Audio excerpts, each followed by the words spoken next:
படத்துக்கு பூஜை, விநாயகரை ஃபஸ்ட்டு பூஜை பண்ணணும் படத்தில்.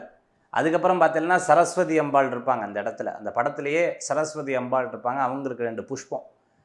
அதே மாதிரி மகாலட்சுமி இருப்பாங்க 2 பூ, வெங்கடாஜலபதி சுவாமி இருப்பாங்க 2 பூ. அதே மாதிரி பார்த்தீங்கன்னா முருகன் இருப்பார், முருகனுக்கு 2 புஷ்பம்.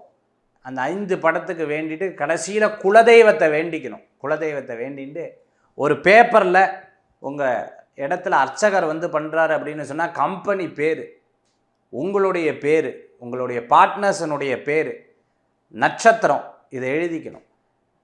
வேலை செய்கிறவங்களுடைய ஒரு 5 பேர் 6 பேர் 10 பேர் 20 பேர்னா அந்த பேர் எழுதி கொடுத்துடலாம். பெரிய கம்பெனி 100 பேர் 200 பேர் இருக்காங்கன்னா அவங்க எல்லாத்துக்கும் சேர்த்தாப்புல இந்த கம்பெனி பேரை சேர்த்து இங்கே வேலை செய்யக்கூடிய அத்தனை பேரும் அப்படின்னு வேண்டிக்கலாம். அப்படி வேண்டிட்டு சங்கல்பம் பண்ணி எல்லாருக்கும் க்ஷேமஸ், தைரிய, வீரிய, விஜய, ஆயுள், ஆரோக்கியம். ரகங்கள் பலவிதம், ஒவ்வொன்றும் உலகத்தரம். தமிழக உற்பத்தியில் உங்கள் அனுஜ் டைல்ஸ்.